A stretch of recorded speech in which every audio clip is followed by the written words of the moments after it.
Okay. So we'll see this question. Discuss the features of Karnataka Scheduled Caste and Scheduled Tribes Prohibition of Transfer of Certain Lands Act.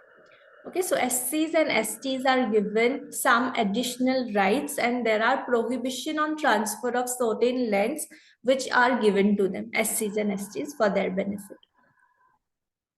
Okay, so prohibition of transfer of land. This Karnataka SC/ST Prohibition of Transfer of Certain Lands Act, it is an act to provide for prohibition of transfer of certain lands which are granted by the government to persons belonging to SC or ST in the state of Karnataka. Okay, so government has given this land to them, SC and ST people. So there is a prohibition under this legislation that it should not be transferred to people belonging to other caste or belonging to other tribes. Okay, so it puts a restriction.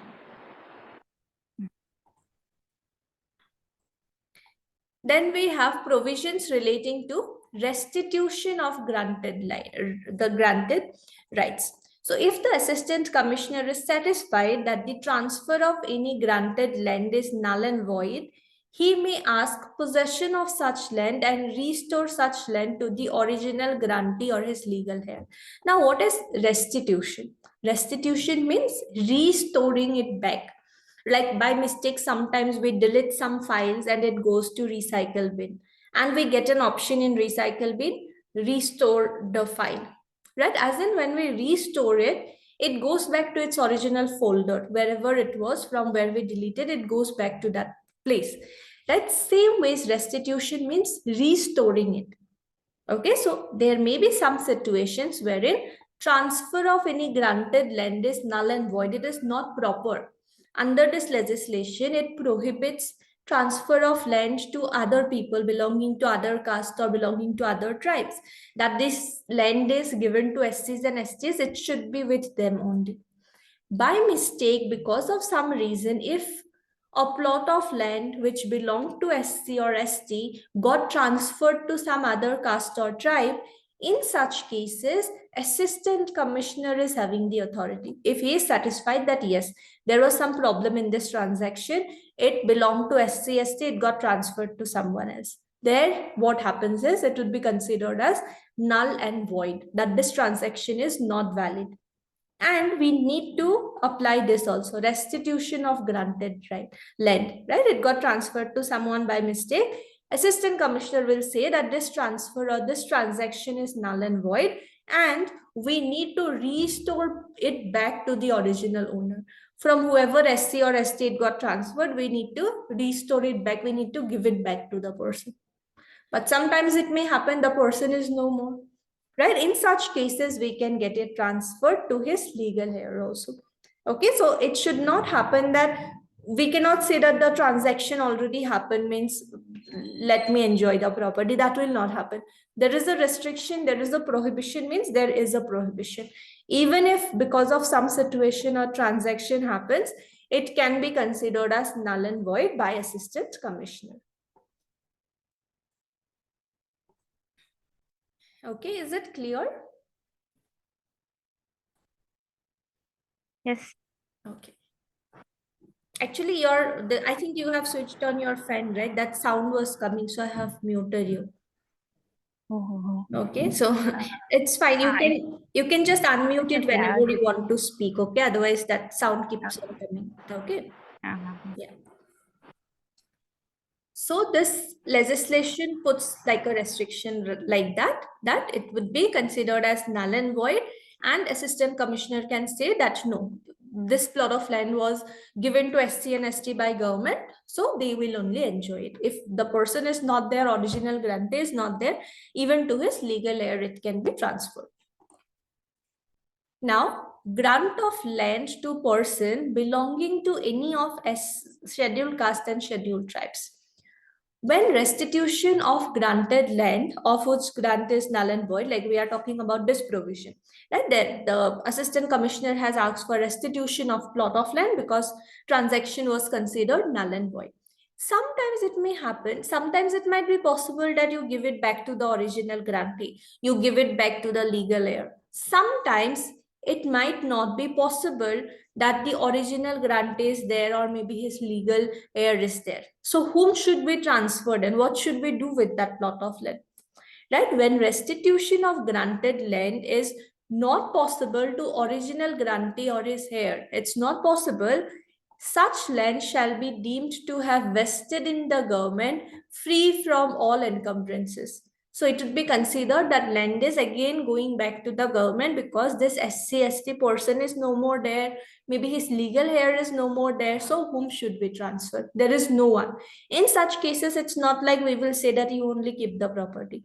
No other person can keep unless and until he is an SC/ST. So this property is going to go back to the government free from all encumbrances, whatever liabilities, obligations it had, free from all of that, it would go back to the government.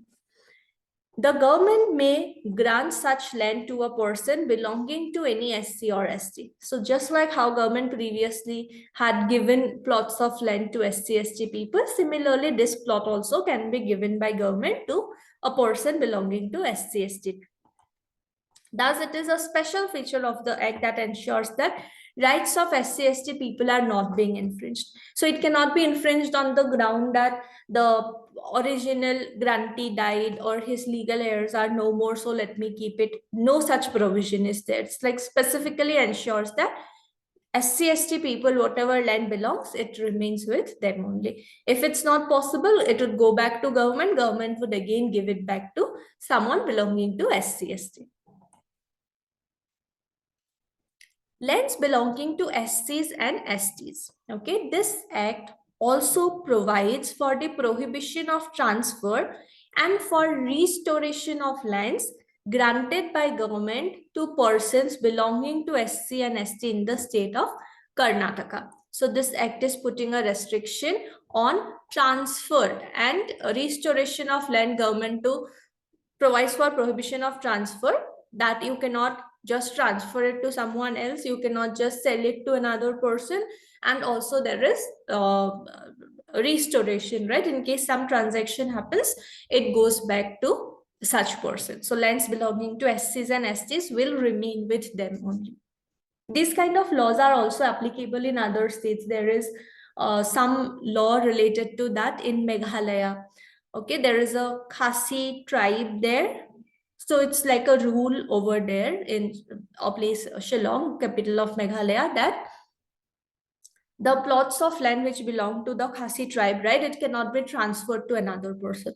Like you can live there as a on rent and stuff like that, but you cannot buy property. Okay, so many people, what they do, right, they like Benami transaction. Are you aware what is Benami transaction?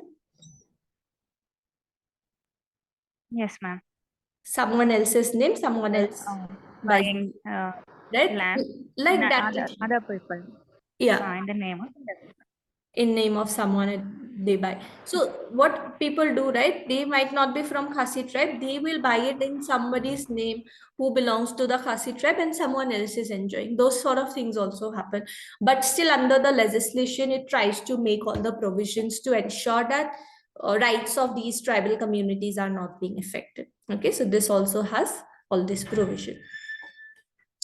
Then there is provision of appeal.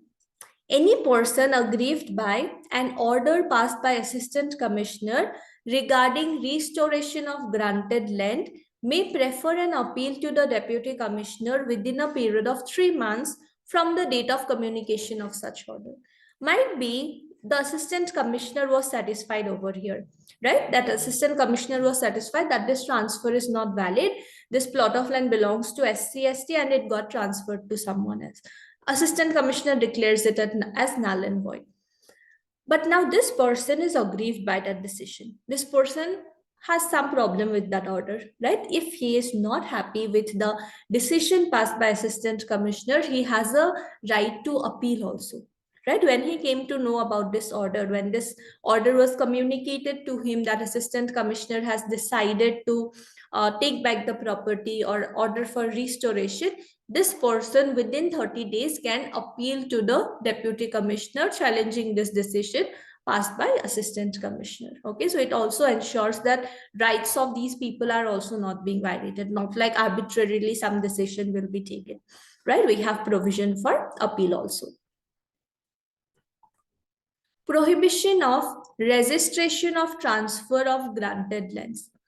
This act also imposes a restriction on registering officers not to accept for registration any document relating to the transfer of or to the creation of any interest in any granted land, including a list of granted lands furnished to the registering office, except where such a transfer is in accordance with this act. This provision ensures that land provisions of this act are not being violated. Now, the registering officers in the registration office, they have a lot of idea, right? By looking at the documents and everything, only they come to know that, okay, this certain area belongs to or land which was given to SC/ST people. So in case there is something also little doubt, right? Except where such transfer is in accordance with law. When they have a doubt that maybe this transfer is not valid because it violates any provision of this Karnataka SC/ST Prohibition of Transfer of Land Act. In such cases, they should not even register that plot of land. Okay, so unless and until they are satisfied that all the provisions, all the rules and regulations have been satisfied, they must not register it. So this also ensures that before registration only the transaction would never happen basically. Right, so registering officers are also having a responsibility to ensure that.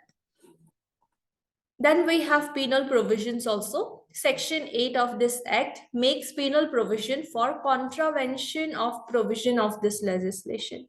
And the maximum punishment that may be awarded under this act is imprisonment, which may extend to 6 months, or with fine which may extend to 2,000 rupees, or with both. The offences under this act are cognizable, and the police officer may arrest without a warrant. So police officer need not wait for the warrant. Police officer can straight away arrest the person also. Okay, so is it clear features? Clear. So it makes all the provisions to ensure that it's not just for namesake land is given to SC/ST people, but every single minute details are being taken care of just to ensure that whatever land is given to them, it remains with them only.